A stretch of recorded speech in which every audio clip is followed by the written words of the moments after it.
আগামী ৭ এপ্রিল থেকে ঢাকায় শুরু হচ্ছে ৪ দিনব্যাপী বিনিয়োগ সম্মেলন। এতে বিশ্বের ৫০টিরও বেশি দেশের ৫৫০ জন বিদেশি বিনিয়োগকারী অংশ নেবেন। সেটাতে আমরা খুবই পজিটিভ। ইনফ্যাক্ট আমাদের গতকালকে রেজিস্ট্রেশন বন্ধ করে দিতে হয়েছে, কারণ যে পরিমাণ সারা পেয়েছি তাদের হয়তো আমরা অ্যাকোমোডেট করতে পারবো না। এর বড় অংশই চীনের। এছাড়া যুক্তরাজ্য, যুক্তরাষ্ট্র, জাপান ও ভারতের বিনিয়োগকারীরা আসবেন। আনুষ্ঠানিক উদ্বোধন হবে ৯ এপ্রিল। প্রধান উপদেষ্টা অধ্যাপক মোহাম্মদ ইউনূস অনুষ্ঠানের উদ্বোধন করবেন। এদিন স্টারলিংকের ইন্টারনেটের পরীক্ষামূলক ব্যবহার শুরু হবে।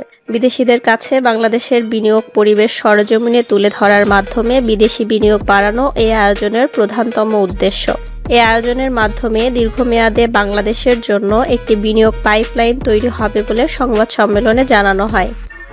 বিডা চেয়ারম্যান বলেন, ৯ এপ্রিল সকালে ঢাকায় হোটেল ইন্টারকন্টিনেন্টালের সম্মেলনের আনুষ্ঠানিক উদ্বোধন করবেন প্রধান উপদেষ্টা অধ্যাপক ইউনূস। এদিন স্টারলিংকের ইন্টারনেট পরীক্ষামূলকভাবে চালু হবে। স্টারলিংকের ইন্টারনেট সেবা ব্যবহার করে ৯ তারিখ থেকে সম্মেলনের সবগুলো ইভেন্ট সামাজিক যোগাযোগ মাধ্যমে লাইভ সম্প্রচার হবে।